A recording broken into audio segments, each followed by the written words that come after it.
Hey YouTube, Brian here. I just wanted to share mine and my family's experience on how we found out about Dave Ramsey and how he has affected our lives and our journey in life. It all started about May, June last year probably. I was working full-time, 60 to 70 hours a week, driving truck for this fuel hauling company named Love's. And my wife was a stay-at-home mom. We had a beautiful son. And we were looking at selling our house in downtown Puyallup. It wasn't a big house. It was a fairly small house, about 750 square feet.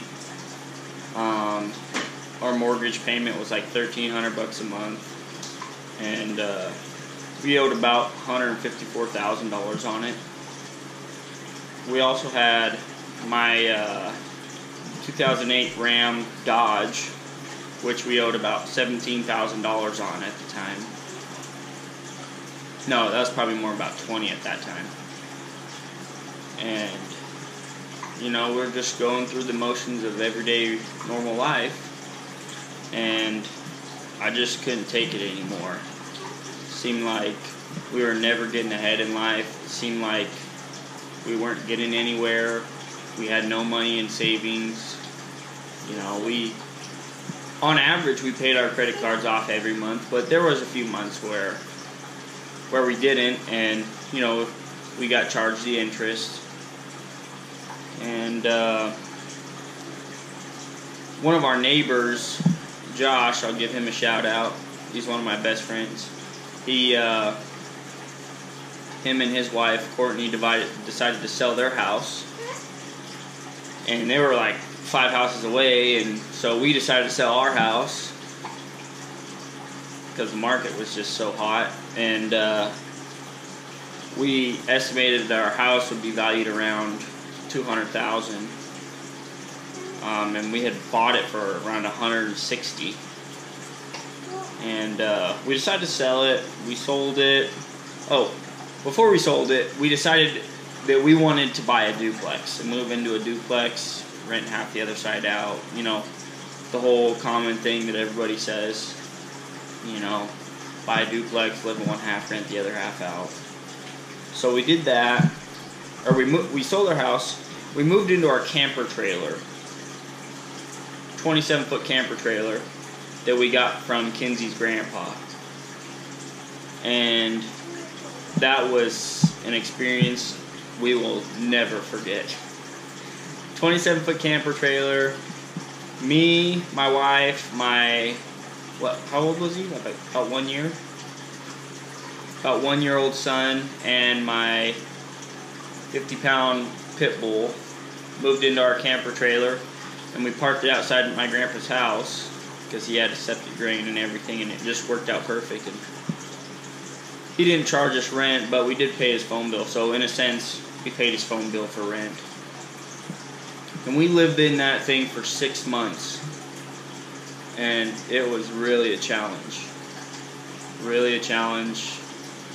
Somehow Mason got fleas, and we had fleas, and we got rid of them eventually, you know, with the flea treatment and stuff, but it was just a nightmare living in this trailer. Oh, and our turtle, Pistachio, he lived in the sink in the camper while we were, you know, on this mission of changing our lifestyle.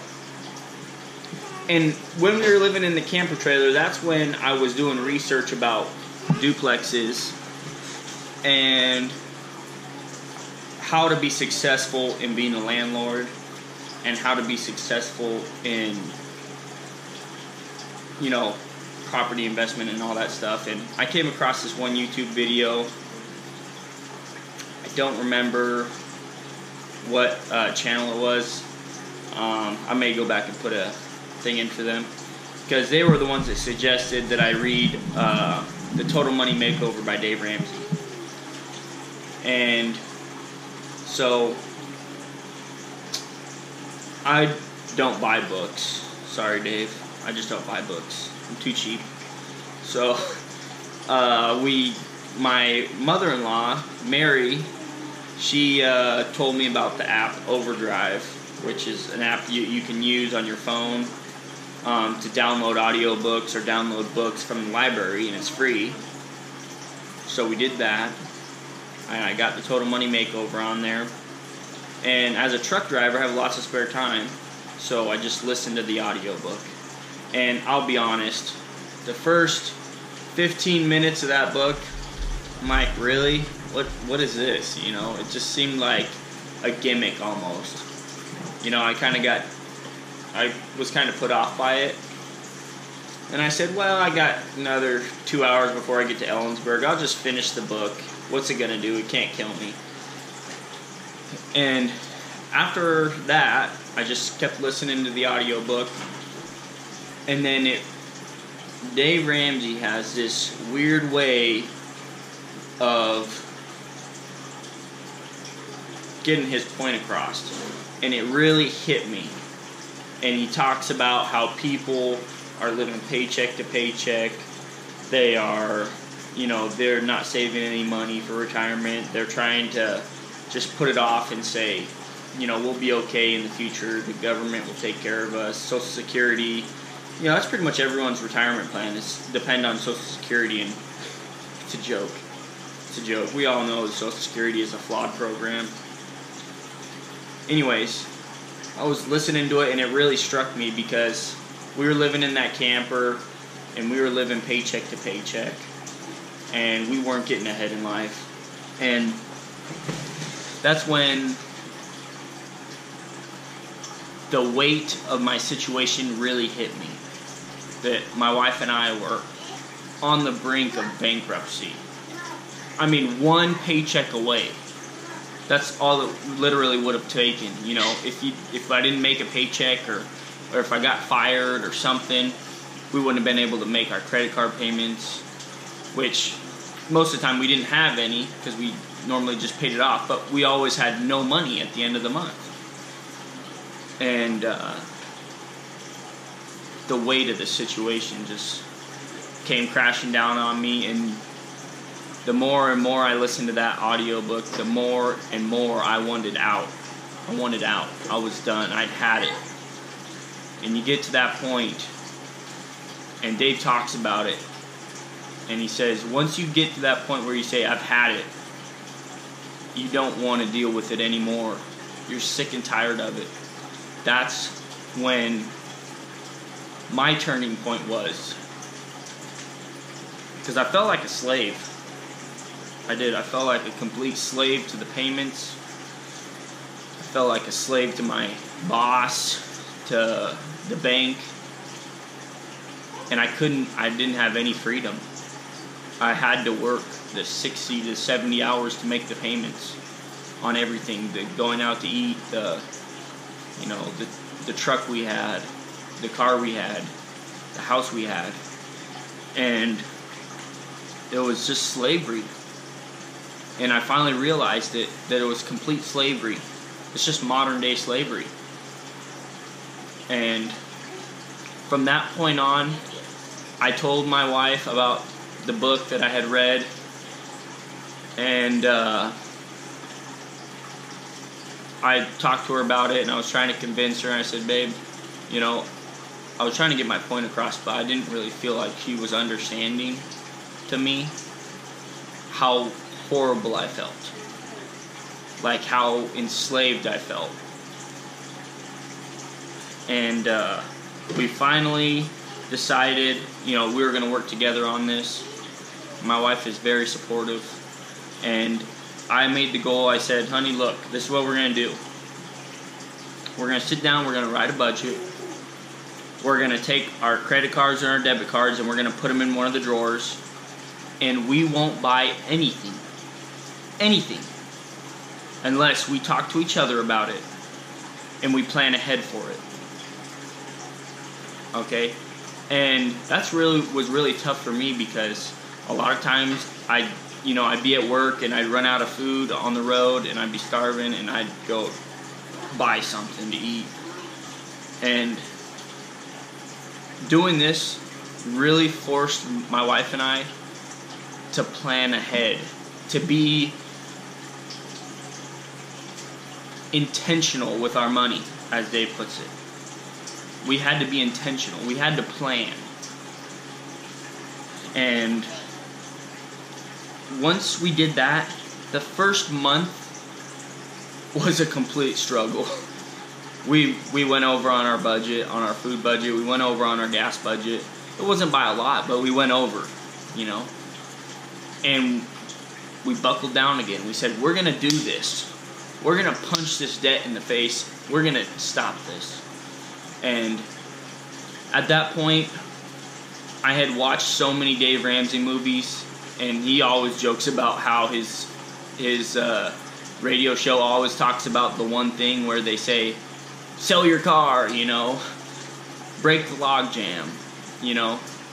And Dave always jokes about how his show becomes the sell your car show. And, you know, I was making $75,000 a year, and I only owed $20,000 on my truck. So realistically, it wasn't that big of a burden. But when you started adding up everything, and when we were going out to eat, and on the top of that, the payments we had, it was a complete burden. And we got gazelle intense, like Dave says. I decided to sell my truck. All my friends said, you're crazy. My grandpa said, don't do it, Brian. You've worked so hard for that thing. You know, everyone said I was crazy.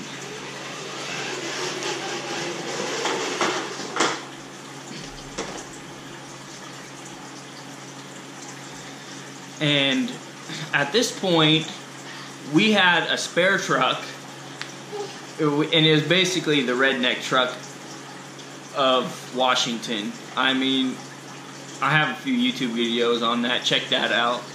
I call it the farm truck. It was basically this old 1985 F-250 IDI, and I installed a smokestack on it, and it had duct tape down the side of it, and it was the epitome of a redneck truck. Okay? Imagine a redneck truck. That was it. Okay? If you don't believe me, check out those videos. It was a complete beater, garbage hauler, redneck mobile. Okay? Everyone said I was crazy for getting rid of my Dodge truck and driving that. And I'll post a picture of my Dodge truck and the redneck truck so you guys can see them both. And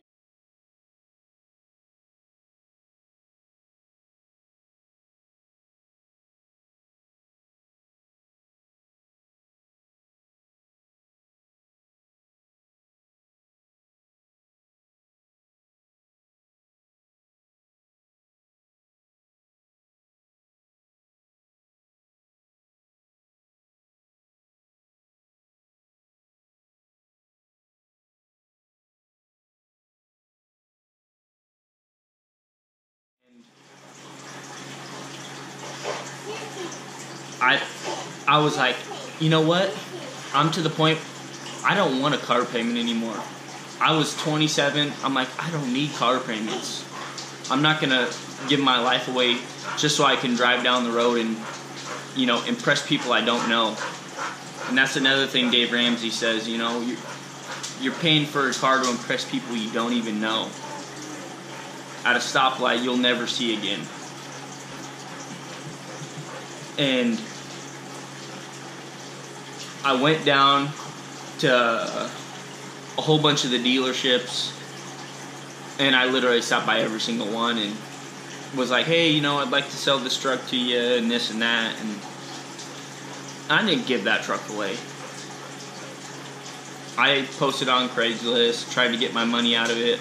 No, I had a taker, and just to show you the sad realization that I came of when I was on the Craigslist, there was a guy who was in a truck payment, right? He was underneath it, he was under the water, and he had just gotten a divorce, and he wanted to trade his truck in and then buy my truck on a loan. And I'm like, dude, you're you're committing stupid, dude. You're doing stupid things with your money too, man. You gotta turn your life around, dude. And I couldn't find a buyer, so I went to the dealerships, and I was able to find a dealership that was willing to pay me basically $2,000 less than what I owed on it. So I went to the bank, paid the bank $2,000, sold the truck to the dealership, and I rid myself of that truck. Do I miss that truck? Yeah, I miss it. Do I miss it impressing all my friends and my family? Yeah, I do. But let me tell you right now, financial freedom I gained from getting rid of this truck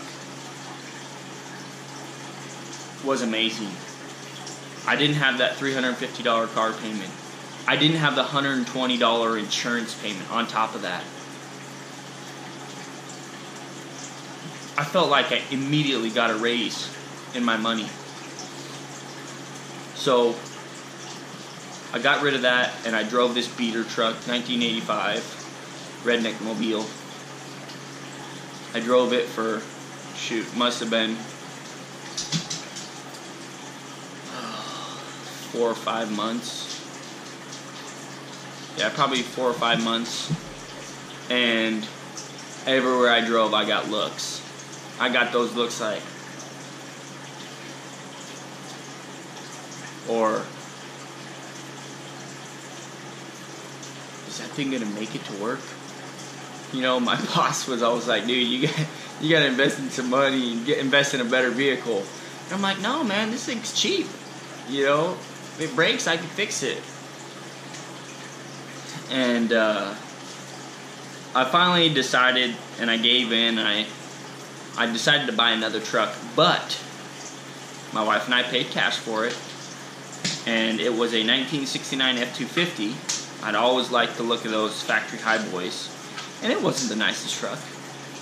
It seemed reliable though, and I've done quite a few upgrades to it, but I paid cash every time, and you should check those videos out. I just gave it a new paint job. Only cost me $150, and all my friends are like, man, that truck looks clean. I'm like, yeah, but you know what? It's even better because I own it. You know, it has my name on the title. You know, and I feel so much confidence in myself because of the change I made. And like the Bible says, you know, if your eye offendeth you, pluck it out. You know, and it's like that truck. I knew it was my weak spot. It was my Achilles heel, like Dave says. And I got rid of it. I had to cut it out of my life. I had to literally amputate it from my life. And I feel it's one of the best decisions I've ever made. And my wife supported me, even though she wanted to keep the truck. I wanted to keep the truck. Everyone wanted me to keep the truck. But I knew that if we got rid of that truck, our debt snowball would turn into an avalanche. And it did. It turned into an avalanche. It wasn't a snowball anymore. It was an avalanche. And really, the truck was our only debt that we had besides our mortgage. We may have had $500, $600 on a credit card at the time. We paid those off. We started saving money, and when we sold our house, we got $25,000 for the sale of our house. And we saved that, and we decided we were going to use that for a payment for our duplex. And we finally found the duplex we wanted, and we committed financial stupidity again.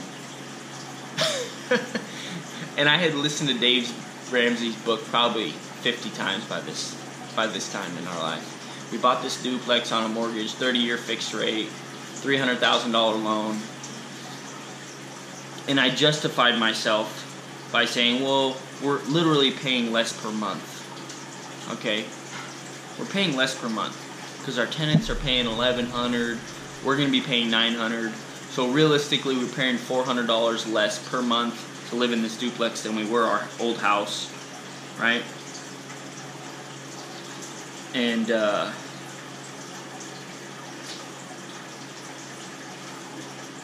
so we're living in this duplex now, and I will admit, I do like living here. The rent for us, I mean, basically it's rent to the bank. Our $900 is rent to the bank. But it's not $1,300, so I feel like we kind of got ourselves in a better situation, but at the same time, we didn't, because now we have way more risk involved. Because, you know, like if a tenant destroys something, or if I lose my job, I have to come up with a $2,000 mortgage payment every single month. So realistically, I lowered my payment, but my risk went through the roof, okay? And I was lucky enough to inherit 5 acres from my grandfather, and I had the cash in the bank to buy 5 acres from my cousin, who inherited 5 also, but he was not in a financial situation to be able to pay for the property tax. Anyway, so now we have 10 acres in Shelton that we have, and my wife and I have decided to stop our 401k contributions and save every single penny we have to pay cash and build a house on this property we have. And our goal is 3 years, save every single penny we have, just buckle down, save everything we have, and pay cash to build this house down there. And once we do that, we're gonna rent this side of the duplex out, and then we're gonna sell it. That way we're not in a hurry to sell it, because we lost $10,000 in the sale of our last house because we were in a rush. We were in a pinch. We needed to sell the house so we could buy another house. And don't ever put yourself in that kind of situation, guys. It's just horrible.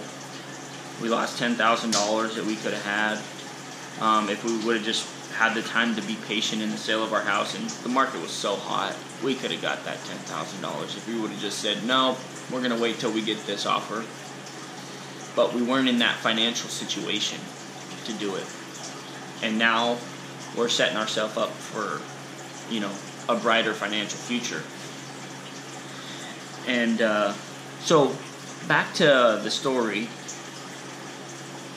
We had sold my truck, we had bought this duplex, and we had started saving for our emergency fund. 3 to 6 months, as Dave says. And we were able to do that. We were able to save $10,000 in, I think it was like 3 or 4 months, maybe 5 months.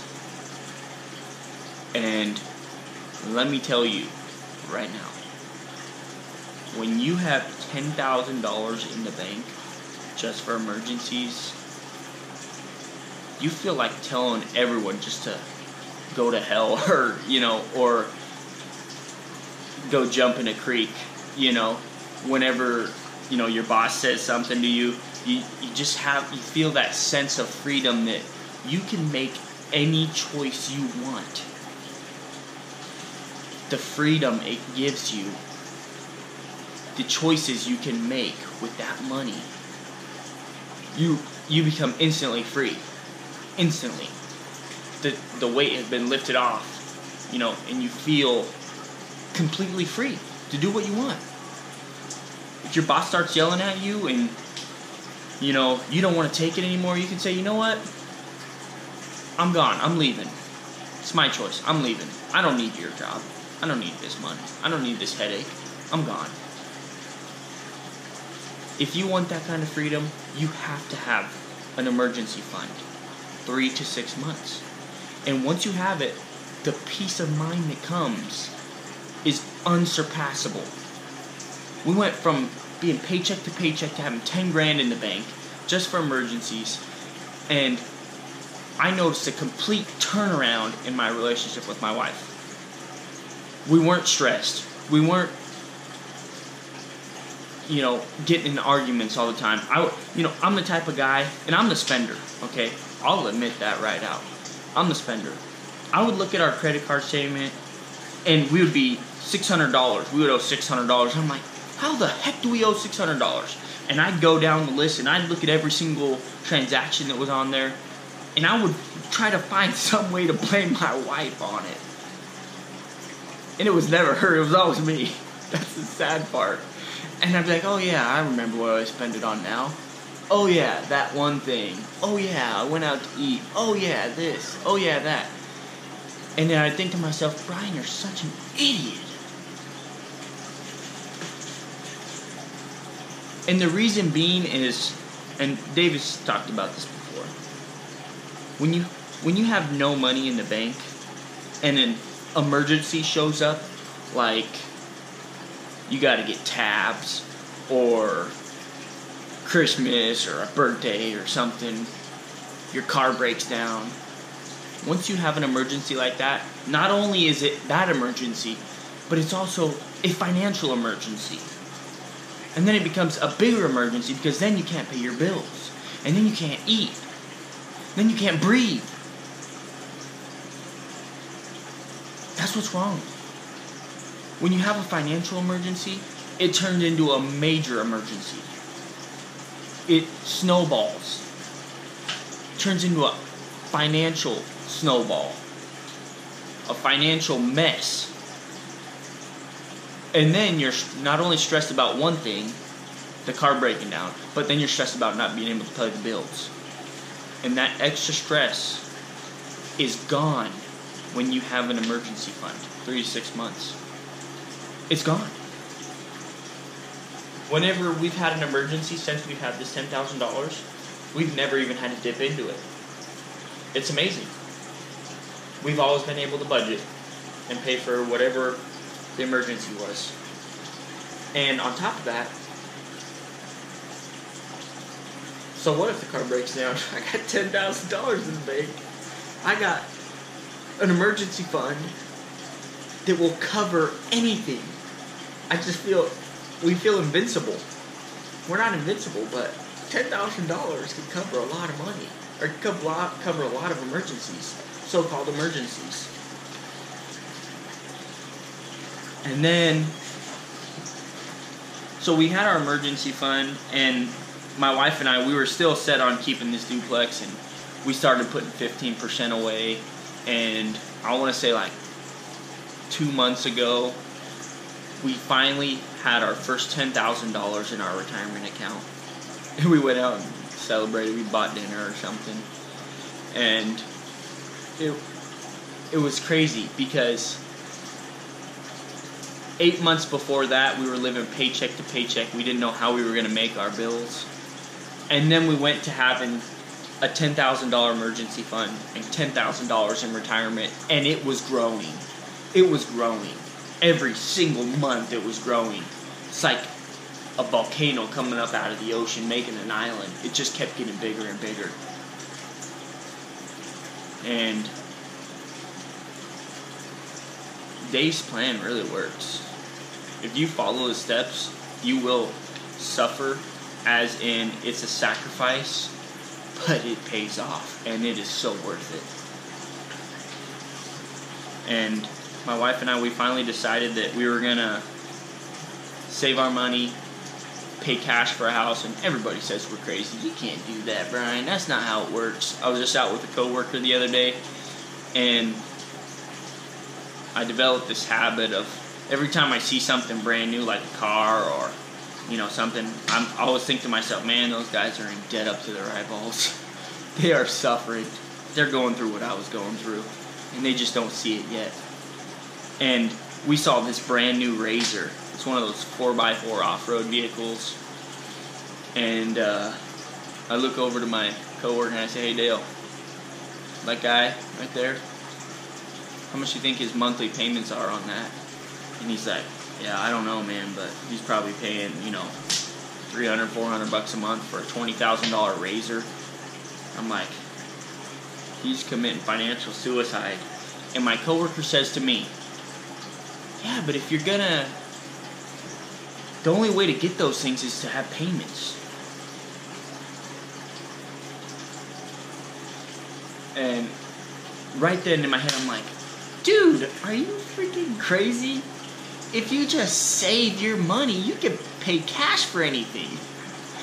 And it just goes to show how debt is just beaten into our heads in America. It's just beaten into us from day one. If you don't have a credit card, you can't pay for anything. If you don't have a credit card, you'll never get anywhere in life. And the reality of it is, if you have a credit card, you won't get anywhere in life. You will live paycheck to paycheck. You won't succeed. And that goes for 99% of the population. And I hate to break it to you, but you're not that 1% that makes it with a credit card. And I don't even think it's 1%. I think it's less. But I don't know the statistics. But I do know is every single person I know that isn't on Dave Ramsey's plan and using credit cards works paycheck to paycheck. I don't think I know one person that has a credit card that doesn't live paycheck to paycheck. And so that's pretty much where we are in our Dave Ramsey plan right now. We're saving, and we just put our first $2,500 in our house fund. And me and my wife joke around. We just bought the porch, or we just bought the toilet for our new house. We just paid cash for it, and it's so motivating to see that money grow, and it's so motivating to know that when other people are struggling, there is a way to succeed. And we try to help people. We try to get them on Dave Ramsey's plan. And every single time I go to a wedding reception or a wedding, I always put on the advice board. They always have like an advice board for the new couples. I always type, look up Dave Ramsey and follow his plan, because that is something I wish somebody would have said to my wife and I. If we would have started this plan 5 years ago when we got married, we would be in a totally different situation. Totally different. And we may have had a house we had paid for already if we were in that situation. I mean, we could have paid cash for our first house, and instead of just now starting to save for a house. And I understand that's how life works. You gotta learn from experience sometimes. Sometimes you just gotta be beaten to death before you figure it out. And well, I hope you guys have enjoyed my rant and why I and my wife follow Dave Ramsey's plan and how it's changed our life. Please subscribe to my channel, like my videos, and share them on social media so they can help benefit somebody in your life. And hope you guys have a wonderful evening, good rest of the week, enjoy the sunny weather, and I'll catch you later.